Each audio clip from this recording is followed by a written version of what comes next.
Bismillahirrahmanirrahim. This is your seventh lecture for web development, and today we'll be discussing JavaScript. हमने अभी तक HTML और CSS को complete कर लिया, आप लोगों का क्विज भी एक हो गया है और उसके बाद अब हम जावास्क्रिप्ट को स्टार्ट करेंगे। जावास्क्रिप्ट की हमने इनिशियली जैसे बात की थी कि HTML एक मार्कअप लैंग्वेज है, लेकिन जावास्क्रिप्ट एक प्रोग्रामिंग लैंग्वेज है। प्रोग्रामिंग लैंग्वेज क्यों है? क्योंकि इसमें आप वो कंडीशंस को कर सकते हैं, आप इसमें वो फंक्शनैलिटी परफॉर्म कर सकते हैं जो आप HTML के थ्रू नहीं कर सकते।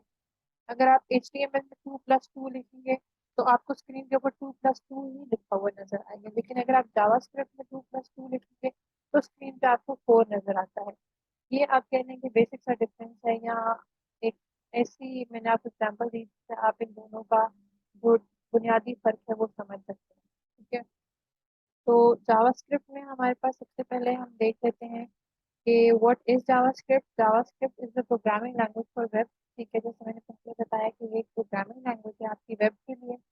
इसमें JavaScript can update and change both HTML and CSS। अच्छा, ये एक प्रॉपर्टी ऐसी है जो जावास्क्रिप्ट को बहुत यूनिक बनाती है। मतलब आप इससे अपना HTML तो चलिए उसको किसी न किसी तरह से आप फंक्शनैलिटी दे रहे हैं, आप अपना CSS डिस्क्रिप्शन चेंज कर सकते हैं। फॉर एग्जाम्पल, अगर आप चाहते हैं कि आपने एक बटन क्लिक किया है और एक सर्टेन डिव है वो चेंज हो जाए या वो हाइड हो जाए या एक टेक्स्ट का कलर है वो चेंज हो जाए, तो वो काम जो है वो आप सिंपली जावास्क्रिप्ट के थ्रू कर सकते हैं। HTML में हमने देखा था कि ऐसी कोई टर्मिनोलॉजी नहीं है, ऐसा कोई ट्रिक नहीं है कि हम ये काम CSS में करवा सकें, या ऐसा कुछ कोई एक आपने बटन क्लिक किया और ये काम हो जाए, ये आप करें तो ये हो जाए। ये जो इवेंट्स हैं, माउस इवेंट्स हैं या कीबोर्ड इवेंट हैं। माउस इवेंट कहते हैं कि जब आपने कोई क्लिक किया, आपने अपना कर्सर मूव किया, तो वो आपका माउस इवेंट होता है। ठीक है, प्रोग्रामिंग लैंग्वेज में हम कहते हैं इसको। और कीबोर्ड इवेंट ये होता है कि अगर आपने कोई कीबोर्ड कीबोर्ड से कोई बटन प्रेस किया है, स्केप प्रेस किया है, एंटर प्रेस किया है, या कोई कोई की प्रेस किया आपने अपने कीबोर्ड से, तो उससे क्या करना चाहिए आपके कंप्यूटर को, आपकी वेबसाइट पर क्या होना चाहिए, वो आपका कीबोर्ड इवेंट होता है। और आपका जो जावास्क्रिप्ट है आपकी, वो इन इवेंट्स को लिसन करती है। लिसन करने का मतलब ये है कि वो इन इवेंट्स को देखती है। मतलब आप किसी की बात अगर गौर से सुन रहे हैं तो ही आप उसको रिस्पॉन्स दे सकते हैं, या आप उसकी बात को पूरा कर सकते हैं, या जो उसने आपसे डिमांड किया है वो पूरी हो सकती है। इसी तरह से जावास्क्रिप्ट इन इवेंट्स को लिसन करता है और उसके बाद फिर जो फंक्शन या जो मेथड आप उसको असाइन करते हैं उसके हिसाब से वो फंक्शनैलिटी एग्जीक्यूट करते हुए आपको स्क्रीन पे आउटपुट शो करवाता है। तो इसलिए JavaScript can update both HTML and CSS। Then JavaScript can calculate, manipulate and validate data. ठीक है, इससे आप अपना डेटा कैलकुलेट करवा सकते हैं, मैनिपुलेट करा सकते हैं अपने डेटा को। और वैलिडेशन जो हमने फॉर्म से अपने करवाई थी, हम जो फॉर्म बनाते हैं, फॉर्म में हमने डेटा मिसाल के तौर पे आपका जो नेम है वो 20 कैरेक्टर से ज्यादा होना चाहिए या नहीं होना चाहिए, वैलिडेशन है। आपका नेम कैपिटल लेटर्स में लिखा होना चाहिए। फोन नंबर आपका जो है 13 डिजिट से 12 डिजिट से ज्यादा नहीं होना चाहिए, और उसके साथ में कंट्री कोड जरूर होना चाहिए। ये तमाम चीजें हैं जो हमारी वैलिडेशन है। ठीक है, आप यूजर से कोई डेटा इनपुट ले रहे हैं, वो डेटा जो है मिसाल के तौर पे आपने यूजर से फॉर एग्जांपल उनकी कोई क्वालिफिकेशन मांगी है, और क्वालिफिकेशन के साथ नेसेसरी है कि वो एंड पे अपना यूनिवर्सिटी नेम के बाद अपना कंट्री का नेम ऐड करें, तो आप ये तमाम वैलिडेशन जो है ये आप जावास्क्रिप्ट के थ्रू कर सकते हैं। इसके अलावा और कोई तरीका नहीं होता कि आप जो है ना अपनी वैलिडेशन लगा सकें अपने किसी भी फॉर्म के ऊपर, या कोई और चीज जो आप यूजर से ले रहे हैं। ठीक है, उसके बाद आप डेटा मैनिपुलेट किस तरह से कर सकते हैं। डेटा मैनिपुलेशन क्या होती है कि अगर आपने कोई डेटा ऐड करना है, डिलीट करना है, मॉडिफाई करना है, वो तमाम चीजें आप डेटाबेस से कुछ ला रहे हैं, डेटाबेस में आप कुछ भेज रहे हैं, HTML के अंदर कुछ आपने करवाना, कुछ CSS चेंजेस आपने करवाने हैं किसी सर्टेन स्पेसिफिक इवेंट पे, तो ये सारी चीजें जो है आपका जावास्क्रिप्ट को डील करता है। Then, as of 2022, 98% of websites use JavaScript on client side for web page behavior, often incorporating third-party libraries. ठीक है, अच्छा, अब जो आप अभी तक प्रेजेंट आप कह लें कि अभी 2022 चल रहा है, तो अभी का जो सेंसस आते हैं या जो एनालिसिस हमारे पास आता है उसके मुताबिक आपकी जो वेबसाइट्स हैं उसमें से 98% वेबसाइट्स जावास्क्रिप्ट यूज करती हैं। और अगर मतलब आप ये नहीं कहते भी डायरेक्ट अगर जावास्क्रिप्ट नहीं भी यूज होती तो उसमें क्या होता है कि कुछ आप कह लें कि कोई उसका फ्रेमवर्क यूज हो रहा होगा, कोई और फॉर्म में जावास्क्रिप्ट यूज हो रही। अब जावास्क्रिप्ट के बहुत सारे फ्रेमवर्क्स हैं जो इस वक्त अवेलेबल हैं जो वेब में यूज होते हैं। आपने अक्सर नाम अगर सुना हो, नोड डॉट जेएस है, एंगुलर है, रिएक्ट है, डॉट जेएस है। ये तमाम जो फ्रेमवर्क्स हैं ये जावास्क्रिप्ट के, बेसिकली जावास्क्रिप्ट के फ्रेमवर्क्स हैं, ठीक है। और इवन जेक्यूरी जो है वो एक लाइब्रेरी है जावास्क्रिप्ट की। उसके बाद आपके पास क्यू यूनिट है, ये लाइब्रेरी है। इनको इनफैक्ट हम थर्ड पार्टी लाइब्रेरीज कहते हैं, लेकिन ये सारी जावास्क्रिप्ट की ही किसी ना किसी तरह से लिंक होती हैं। और इस वक्त 98% वेबसाइट्स जो हैं वो यूज करती हैं जावास्क्रिप्ट को। अच्छा, यहाँ पे एक बात है कि 98% websites use JavaScript on the client side for web page behaviour. अच्छा, अब क्लाइंट साइड क्या होती है? क्लाइंट साइड देखें, हमारे कोई भी वेबसाइट है, कोई वेबसाइट अगर काम कर रही है तो उसमें दो साइड होती है, क्लाइंट साइड होती है, एक सर्वर साइड होती है। क्लाइंट साइड वो है जो आपको नजर आ रही है। मिसाल के तौर पे आप अपना लैपटॉप ओपन करते हैं, आप एक वेबसाइट या ब्राउजर पे जाते हैं, वहां पे आप google.com लिखते हैं। अब आपने जो google.com लिखा है और आपने एंटर प्रेस किया है, ठीक है। और अब उसके बाद उसके रिजल्ट में सर्वर ने आपको क्या चीज ओपन करके देनी है, वो जो गूगल का पूरा इंटरफेस सामने आएगा, जिसमें एक टॉप कॉर्नर पे आपके अकाउंट की डिटेल्स होती हैं, जिस गूगल अकाउंट से आपने लॉग इन किया होता है, बीच में गूगल लिखा होता है, उसके नीचे सर्च बार होती है, उसके नीचे तो बटन होते हैं। ये अब इंटरफेस है जो सर्वर साइड से फेच हुआ और आपके साइड पे आके शो होगी, यानी कि क्लाइंट साइड पे वो शो हुआ। अब क्लाइंट साइड पे जो बिहेवियर है, अब मिसाल के तौर पे आपने जैसे सर्च का बटन है, सर्च पे आपने क्लिक किया। अब ये क्लाइंट साइड पे था। अब आपने जब क्लिक किया है, आपने एक माउस इवेंट परफॉर्म किया है, इससे अब फर्दर क्या चीज होगी या क्या फंक्शनैलिटी परफॉर्म होगी, ये क्लाइंट साइड पे भी इसकी जावास्क्रिप्ट हो सकती है कि अगर क्लाइंट ये प्रेस करता है तो ये हो जाए, अगर ये करता है तो ये हो जाए। ये इफ एंड एल्स की, इसको हम कंडीशन कहते हैं, ठीक है। इफ दिस कंडीशन तो this and if this condition this नहीं तो एल्स वाइज दिस, ठीक है। ये हमारी कंडीशन होगी। ये क्लाइंट साइड की जावास्क्रिप्ट है जिसको आप, अगर जो क्लाइंट साइड जावास्क्रिप्ट है उसको आप सर्वर साइड पे भी पुट कर सकते हैं, लेकिन फिर वो सर्वर को वहां से फेच करनी पड़ती है। और जो क्लाइंट साइड की होती है उसका आपको फायदा ये होता है कि वो जावास्क्रिप्ट अल्टीमेटली क्लाइंट साइड से ही लोड हो जाती है। तो उसमें अगर आपको कोई रिजल्ट लोड होने में जो बहुत ज्यादा टाइम लगता है या बहुत टाइम कंज्यूमिंग होती है, उससे आप बच जाते हैं और आपके रिजल्ट जल्दी लोड हो जाते हैं, क्योंकि वो आप ही के सर्वर पे, आप ही के सिस्टम पे वो लोड होती है, ठीक है। तो ये थी क्लाइंट साइड और सर्वर साइड का डिफरेंस। अच्छा, उसके बाद फिर हम बात करते हैं वेयर टू ऐड। जब हम HTML बनाते हैं, HTML डॉक्यूमेंट, तो उसके अंदर जब हमने CSS की बात की तो हमने कहा था कि अगर हम इन इनलाइन, एक तो CSS था हमारे पास, फिर एक एक्सटर्नल CSS था और एक हमारे पास फिर इंटरनल CSS था।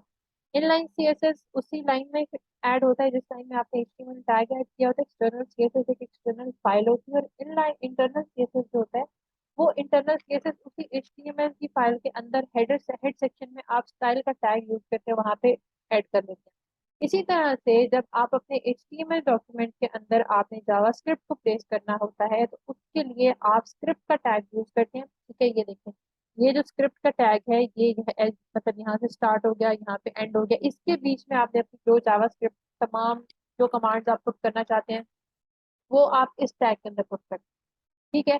जावास्क्रिप्ट को अगर आपने हेड में पुट करना है तो उसके लिए भी वो भी आप पुट कर सकते हैं, और अगर आप उसको बॉडी में पुट करना चाहते हैं यानी बॉडी टैग के अंदर, तो भी आप उसको वहां पे प्लेस कर सकते हैं। You can place any number of script in an HTML document. Scripts can be placed in the body और in head section of an HTML page और इन बोथ, ठीक है। आप दोनों में भी प्लेस करवा सकते हैं, आप एक में भी प्लेस करवा सकते हैं, ये फिर आपकी अपनी मर्जी होती है। लेकिन दोनों में प्लेस करवाने का जो तरीकाकार होता है वो डिफरेंट होता है। अच्छा, अब यहाँ पे आप देखिए, अगर आपने जावास्क्रिप्ट को हेड में प्लेस करवाना है तो उसके लिए क्या होगा कि function is invoked when a button is click. अच्छा, ये जो फंक्शन है ये स्पेसिफिकली आप किस लिए है कि जब आपने एक बटन प्रेस किया तो उससे क्या होगा। अब यहाँ पे आप देखिए, ये आपका डॉक टाइप HTML यानी कि HTML डॉक्यूमेंट है, ये आपका HTML टैग आ गया, ये आपका हेड टैग। अब हेड टैग के अंदर आपका स्क्रिप्ट टैग आ गया, ठीक है। अब स्क्रिप्ट टैग के अंदर आपने ये फंक्शन डिफाइन किया हुआ है, तो ये फंक्शन है। ये फंक्शन आपका एक ऐसा कीवर्ड है जो बाय डिफॉल्ट आपने लिखना ही लिखना होता है, ठीक है। ये जावास्क्रिप्ट का एक कीवर्ड है। आगे आपने अपने फंक्शन का नाम लिखा, ये आप खुद से कोई भी माय फंक्शन, फंक्शन 1 2 3, ये कोई भी नाम आप दे सकते हैं यहाँ पे। ठीक है। उसके बाद document dot get element by ID demo dot inner HTML paragraph. ठीक है। अच्छा, अब यहाँ पे जो है ना आपका ये क्लोज हो गया। अब इसमें क्या होता है कि ये जो फंक्शन आपने परफॉर्म किया है या ये जो फंक्शन आपने असाइन किया, ये देखिए यहाँ पे आपने ये फंक्शन एक असाइन कर दिया है। और उससे आपने कहा कि जब आप जिस भी आईडी का जिसकी कोई एक एलिमेंट है जिसकी आईडी डेमो होगी, उसके लिए आपने उसका इनर एचटीएमएल चेंज करें और उसके लिए आपने उसका पैराग्राफ चेंज करना है। और यहाँ पे जो है अब आप देखें कि ये जो है आपका इसको अगर हम फर्दर रन करके भी देखेंगे तो इसका बिहेवियर जो है वो मैं आपको खुद भी समझा दूंगी। लेकिन यहाँ पे देखें, हमने शुरू में बात की थी कि जो आपकी आईडी होती है वो बहुत स्पेसिफिक होती है, वो बहुत यूनिक होती है। तो आईडी यूनिक होने के लिए अब अगर आपकी आईडी यूनिक नहीं होगी तो आप ये जो document dot get element by ID वाला फंक्शन है या ये जो आपकी एक कॉलिंग मेथड है, इसमें आप कभी भी अगर मल्टीपल आईडीज हैं या मल्टीपल एलिमेंट्स है जिनका सेम एक ही आईडी है या आपने दो तीन चीजें बनाई जिसका आपने आईडी सेम रखा, तो उससे क्या होता है कि फिर आप ये वाली फंक्शनैलिटी परफॉर्म नहीं करते, फिर आपको जावास्क्रिप्ट यूज करने का कोई फायदा नहीं होता, क्योंकि उसमें सिस्टम कंफ्यूज हो जाता है कि मैंने किस वाले पैराग्राफ के ऊपर ये फंक्शनैलिटी इंप्लीमेंट करी। ठीक है। लेकिन अगर आपने देखे हेड में प्लेस करना है तो वो इस तरह से प्लेस करते हैं। उसके बाद जब आपने इसको बॉडी में अगर प्लेस करना है तो बॉडी में क्या होता है कि सिंपली आप ये अब बॉडी टैग है, बॉडी टैग के अंदर आपने ये इस तरह से स्क्रिप्ट टैग किया, स्क्रिप्ट टैग के अंदर आपने जो फंक्शन था वो आपका आपने प्लेस कर दिया और फिर आपने स्क्रिप्ट टैग को क्लोज कर दिया। इस तरह से आप इसको प्लेस कर सकते हैं। अच्छा, ये तो था सारा, ये जो हमने हेड के अंदर पुट किया या बॉडी के अंदर पुट किया, ये था आपका इंटरनल जावास्क्रिप्ट। अब हम बात करते हैं एक्सटर्नल जावास्क्रिप्ट की। एक्सटर्नल जावास्क्रिप्ट क्या होता है कि वो आप एक एक्सटर्नल फाइल मेंटेन करता है। जिस तरह से हमने एक्सटर्नल सीएसएस की बात की थी, उसी तरह से एक्सटर्नल जावास्क्रिप्ट जो होती है वो एक एक्सटर्नल जावास्क्रिप्ट की फाइल होती है जिससे एक्सटेंशन डॉट जेएस होती है। ठीक है, जैसे हमने एचटीएमएल के डॉट एचटीएमएल थी, सीएसएस के लिए डॉट सीएसएस थी, इसी तरह से जावास्क्रिप्ट के लिए डॉट जेएस है। और आप जावास्क्रिप्ट की फाइल जब एक्सटर्नली बनाते हैं तो तमाम जो कमांड्स होती हैं आपकी वो आप वहां पे लिखते हैं। ठीक है। और एक्सटर्नल जो आपकी स्क्रिप्ट होती है उसका फिर आप लिंक प्रोवाइड करते हैं, लेकिन वो आप लिंक टैग के अंदर नहीं वो लिंक देते। जैसे हमने सीएसएस की फाइल का देखा था कि हम लिंक का टैग यूज करके उसके अंदर आरईएल लिखते हैं, फिर उसका एचआरईएफ देते हैं और उसमें हम उसका रेफरेंस जो है वो प्रोवाइड कर देते हैं। लेकिन अगर आपने जावास्क्रिप्ट देनी है तो जावास्क्रिप्ट को एक्सटर्नल जावास्क्रिप्ट को भी उसके अंदर लोड करने के लिए आप स्क्रिप्ट का ही टैग यूज करते हैं। जैसे हमने देखा है कि स्क्रिप्ट का टैग इंटरनल सीएसएस में हमने सॉरी इंटरनल जावास्क्रिप्ट में हमने देखा कि अगर हम इंटरनल जावास्क्रिप्ट यूज करते हैं तो फिर हम स्क्रिप्ट टैग लिखते हैं। ठीक है, स्टार्ट और एंड, और उसके अंदर हम अपनी कमांड लिख देते हैं। तो वो तो इंटरनल जावास्क्रिप्ट के लिए था। लेकिन अगर आपने एक्सटर्नल जावास्क्रिप्ट देनी है तो उसमें सिर्फ डिफरेंस फिर ये आता है कि आप ये स्क्रिप्ट का टैग उसी तरह से पुट करते हैं। स्क्रिप्ट के अंदर आप एसआरसी का एट्रीब्यूट देते हैं और उसके अंदर आप जो है ना अपनी जावास्क्रिप्ट फाइल के जो नाम होता है वो यहाँ पे प्लेस कर देते हैं। ठीक है। और एक्सटर्नल जावा स्क्रिप्ट के नॉट कंटेन स्क्रिप्ट टैग।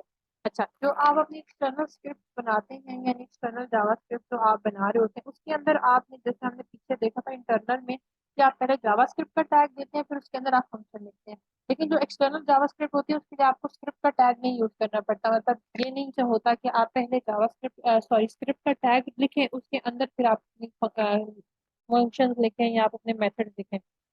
उसमें आप डायरेक्ट अपने मेथड्स लिख सकते हैं। ठीक है। और उसको आप सेव करके फाइल को तो आप अपने जो एचटीएमएल फाइल है उसके अंदर लोड कर सकते हैं रेफरेंस दे के सॉरी एसआरसी या सोर्स दे के यूजिंग द स्क्रिप्ट टैग। ठीक है। फिर external JavaScript placing scripts in external files have some advantages. इसके एडवांटेजेस हैं जैसे हमने पहले बात की थी कि एक्सटर्नल सीएसएस के भी एडवांटेजेस होते हैं। एक्सटर्नल जावास्क्रिप्ट के क्या एडवांटेजेस हैं यहाँ पे, वो ये है कि it separates HTML and code. ठीक है, आपका जो एचटीएमएल कोड है वो और चीज होती है, जावास्क्रिप्ट और चीज होती है। अब अगर आप अपने जावास्क्रिप्ट को आप उसी एचटीएमएल डॉक्यूमेंट के अंदर प्लेस कर जाते हैं तो उसका आपको विद द टाइम नुकसान ये होता है कि HTML document hundreds of lines of code हो सकती हैं। ठीक है, आप एक वेब पेज बनाने कंप्लीट आप एक वेब पेज बनाते हैं तो कम अज कम भी आपकी कोई 700-800 लाइन हो जाती है कोड की।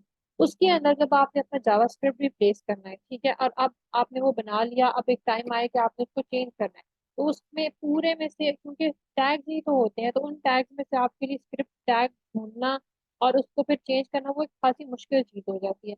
तो इसलिए आप अगर जब एक सेपरेट फाइल मेंटेन करनी है तो अगर आपने एक फंक्शन के लिए या एक इवेंट के लिए आपने कुछ चेंजिंग करनी है तो आपको फिर उस HTML में नहीं ढूंढना पड़ता, आपने अपनी सेपरेट फाइल बनाई होती है। उसमें आप साथ कमेंट्स ऐड कर सकते हैं कि ये फंक्शन किस लिए, ये फंक्शन किस लिए।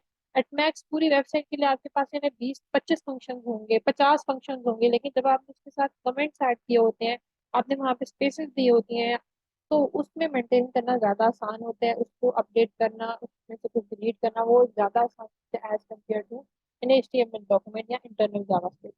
फिर it makes HTML and JavaScript easier to read and maintain। ठीक है, cached JavaScript files can speed up load pages. अच्छा, आपकी अब जो जावास्क्रिप्ट पेज है वो लोड हो जाता है। ये जब आपने मिसाल के तौर पे कोई एक फाइल है, कोई एक चीज है जो आपने ओपन की है, या आप देखें कि अ, जब आप एक पेज को लोड करते हैं for the first time on your mobile या वेबसाइट, तो वो शायद 1-2 मिनट लेगा लोड होने में, पूरी उसकी पिक्चर्स या जितना डेटा है वो सारा लोड होगा 1-2 मिनट लगा के। लेकिन उसको आप बैक करते हैं और फिर आप उसको ओपन करते हैं तो वो जल्दी ओपन हो जाता है। उसका क्या फायदा होता है कि वो जो उसकी एक्सटर्नल जावास्क्रिप्ट फाइल थी वो अब आपके सर्वर पे, आपके सिस्टम पे लोड हो चुकी है, क्लाइंट साइड पे आ चुकी है। अब वो कैशे होगी, कैशे डाटा का फायदा ये होता है कि वो जल्दी लोड हो जाता है और उसके जो आपके पेज लोड होते हैं वो उससे स्पीड अप हो जाते हैं। ठीक हो गया।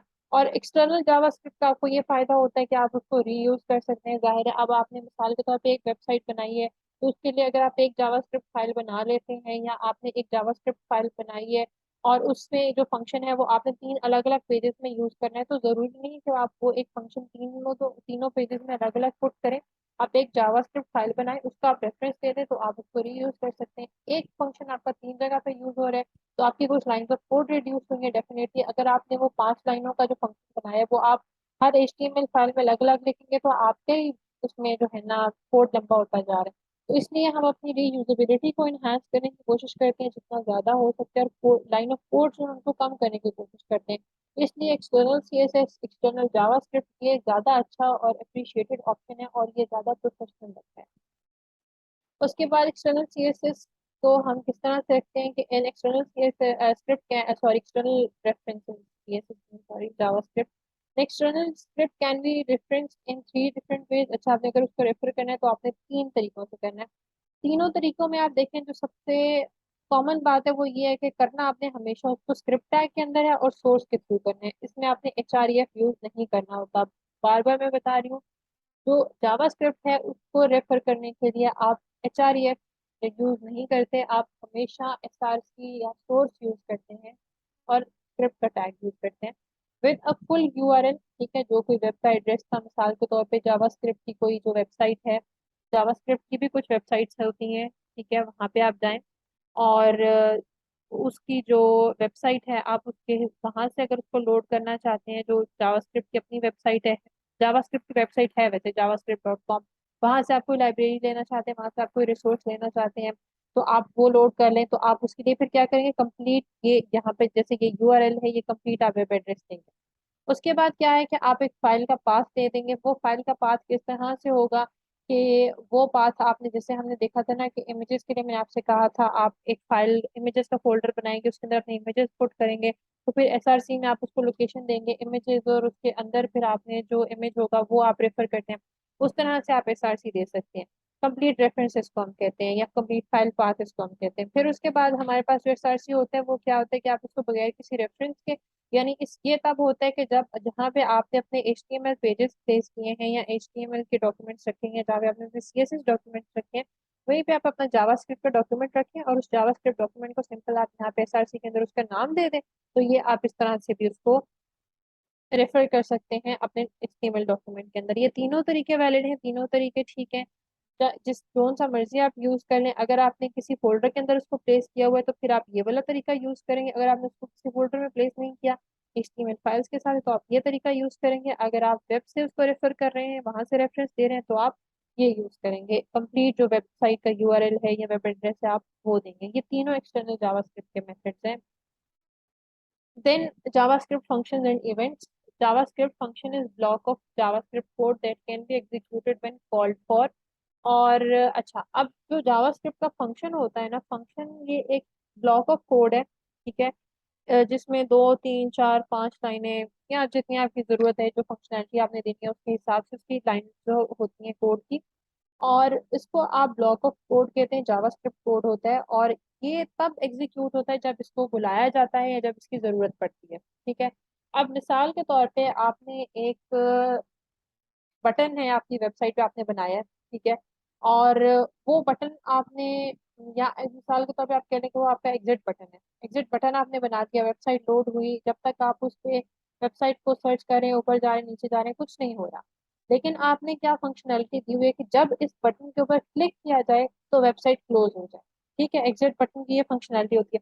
तो जब यूजर जब भी उस वेबसाइट को ओपन करने के 5 मिनट बाद, 10 मिनट बाद, 15 मिनट बाद, 20 मिनट बाद, घंटे बाद, 2 घंटे बाद, जब यूजर उस बटन के ऊपर क्लिक करेगा तो वो फंक्शन, वो जो ब्लॉक ऑफ कोड था वो कॉल होगा। ठीक है, इसको हम अपनी प्रोग्रामिंग लैंग्वेज में कहते हैं कि हमने उस फंक्शन को कॉल किया, और उसकी फंक्शनैलिटी जो होती है वो इम्प्लीमेंट होती है, और एज अ रिजल्ट आपका वो जो वेब पेज है वो क्लोज हो जाता है, या आपकी वेबसाइट होती है वो क्लोज हो जाती है। तो जो हमने इवेंट, जिस इवेंट के लिए उसको असाइन किया था वो क्या था कि हमने बटन को क्लिक किया। तो क्लिक आपने कैसे करना, आपने अपने ये जो कर्सर होता है इससे आपने क्लिक करना है, तो यानी कि आपका माउस इवेंट है। तो इससे अब जैसे यहाँ पे ये मेरा, अभी ये फिलहाल आपको कुछ भी यहाँ पे नजर, जैसे यहाँ पे देखिए मैंने क्लिक किया है, तो ये क्योंकि एक टेक्स्ट बॉक्स था तो इस टेक्स्ट बॉक्स की बाउंड्रीज जो है वो अपीयर हो गई हैं, और ये अभी एडिटेबल हो गया। अगर मैं यहाँ पे इसमें कोई चीज लिखना चाहूँ तो लिख सकती हूँ। अभी इसको हम क्या कहते हैं कि ये इसका माउस इवेंट था। ठीक है, जब मैंने इसको ऑन क्लिक, क्या इसकी फंक्शनैलिटी थी या इसका क्या बिहेवियर होना चाहिए वो इसने आपको बता दी। इसी तरह से जब हम किसी बटन के लिए वेबसाइट पर जाते हैं तो वहां पे हम उसका ऑन क्लिक बिहेवियर डिफाइन करते हैं, और उस ऑन क्लिक बिहेवियर में फिर हम अपना जो भी जावास्क्रिप्ट का कोड होता है, ब्लॉक ऑफ कोड, उसको हम कॉल करते हैं ताकि उसकी स्पेसिफिक जो फंक्शनैलिटी हमने डिफाइन की है वो वहां पे हम उसको कॉल करते हैं ताकि वो एग्जीक्यूट हो सके। ठीक हो गया। उसके बाद है function can be called when an event occurs, like when user clicks a button.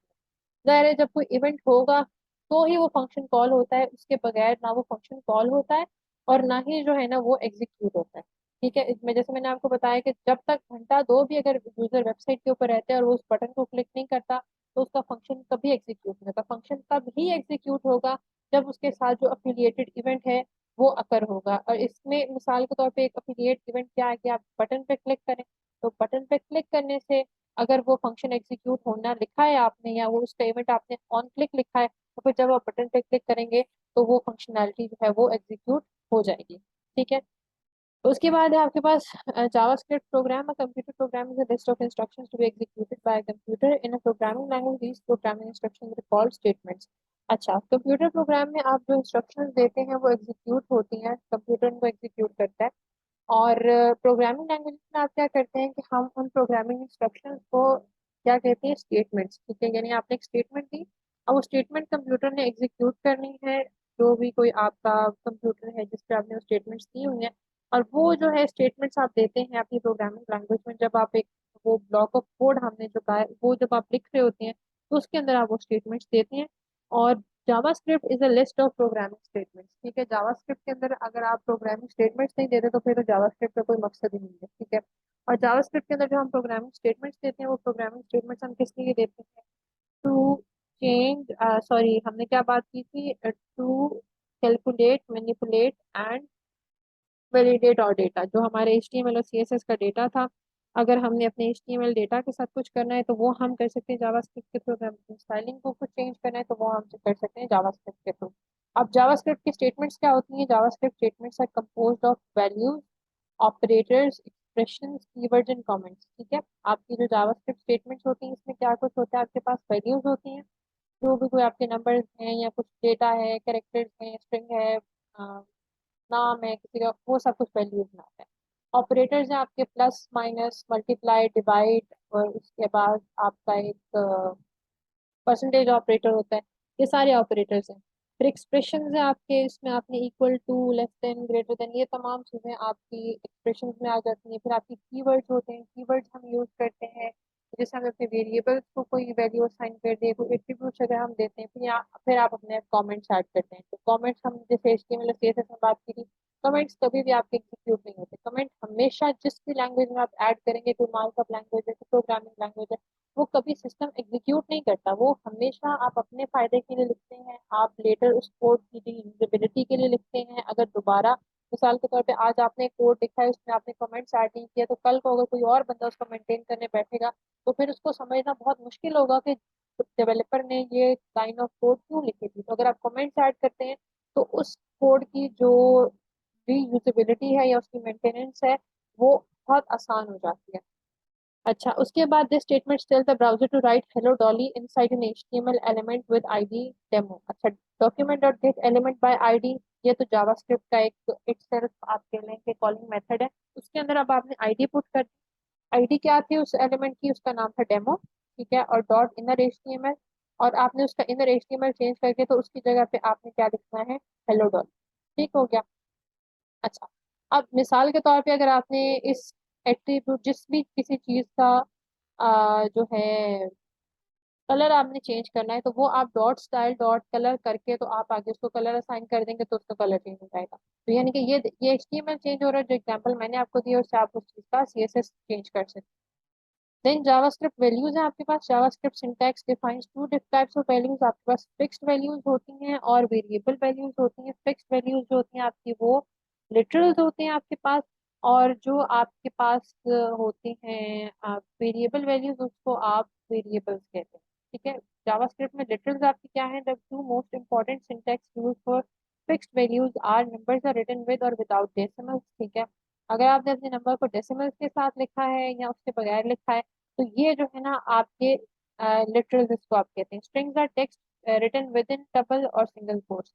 अच्छा, अगर आपने कोई नाम अपना लिखना है, जैसे मिसाल के तौर पे या सिटी नेम है, कंट्री नेम है, कोई भी ऐसी चीज जो इसमें करेक्टर्स आपने लिखने हैं, मिसाल के तौर पे जैसे ये हमने लिखा हुआ है, इसके नीचे अगर मैं यहाँ पे ये देखें या हम सिंगल कोट्स में लिख लेते हैं पाकिस्तान, अगर मैं यहाँ पर लिखूँ तो ये जो है आपके पास, इसको हम स्ट्रिंग कहते हैं। प्रोग्रामिंग लैंग्वेज में हम इस चीज को स्ट्रिंग कहते हैं। कोई भी नंबर ऑफ कैरेक्टर्स जब आप लिखते हैं तो उसको हम स्ट्रिंग कहते हैं। स्ट्रिंग्स को आप डबल कोट्स में भी लिख सकते हैं और सिंगल कोट्स में भी लिख सकते हैं।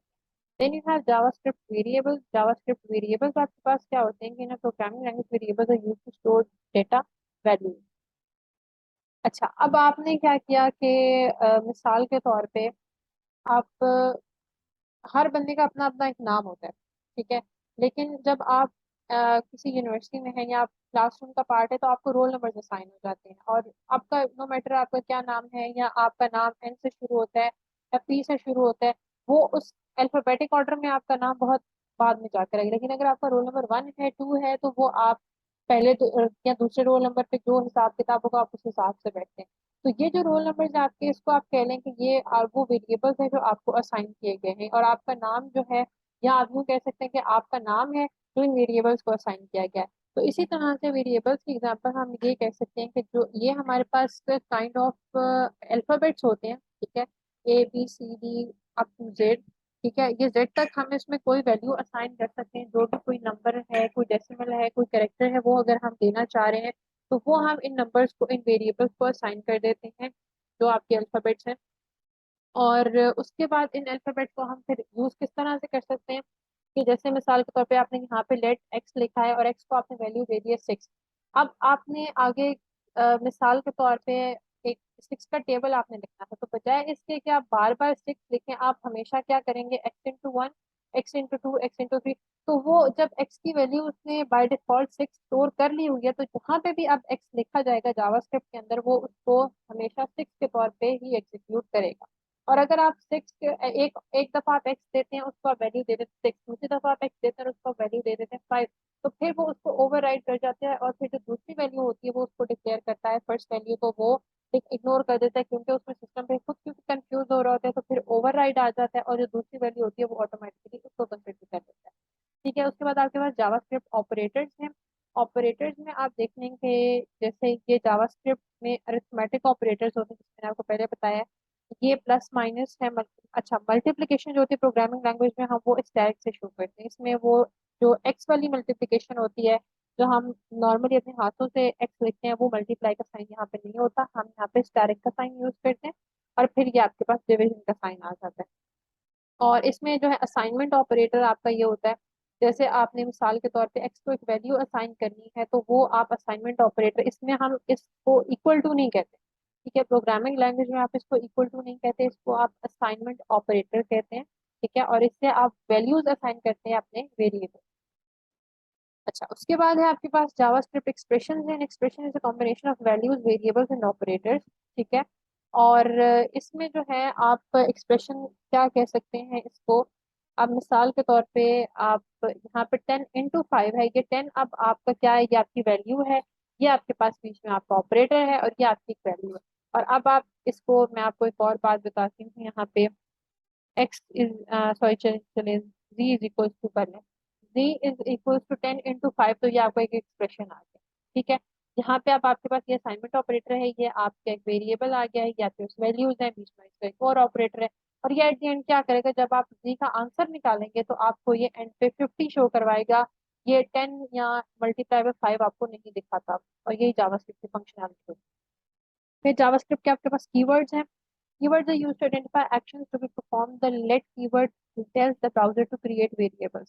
ठीक है, अब जो जैसे हमारे पास let है, ये इस तरह के कीवर्ड्स होते हैं जो किसी एक्शन को आइडेंटिफाई करते हैं, जो हम जावास्क्रिप्ट में कहते हैं, जैसे document dot get element by ID. तो ये भी एक कीवर्ड है जिसे हम बता रहे हैं कि जिस एलिमेंट की ये आईडी है ना, जो हम ब्रैकेट में एंटर करें, इसको गेट करो और उसके ऊपर ये जो फंक्शन है या ये जो हम अभी एट्रीब्यूट दे रहे हैं वो उस पर इम्प्लीमेंट करो। तो कीवर्ड्स जावास्क्रिप्ट के एक्शंस को डिफाइन करते हैं। Then we have JavaScript comments. ठीक है, जावास्क्रिप्ट कमेंट्स क्या होते हैं कि ये आप अपने जावास्क्रिप्ट कोड के उसकी रीयूजेबिलिटी इंहांस करने के लिए, उसमें मेंटेनेंस को इम्प्रूव करने के लिए आप ऐड करते हैं।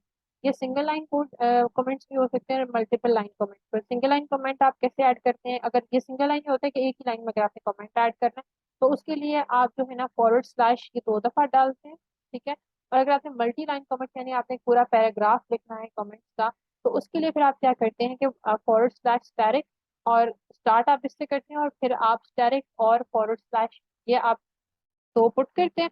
और उसके बीच में मिसाल तो चले आप ये कर लेंगे, यहाँ से आपको कमेंट स्टार्ट हुआ, यहाँ पे एंड हुआ, तो इसके बीच में जो ये तमाम डेटा है, ठीक है, ये आपका जितना भी लंबा पैराग्राफ लिखे हैं, इसको आप मल्टी लाइन कमेंट कहते हैं। ठीक हो क्या? आज के लिए हमारे पास इतना ही था।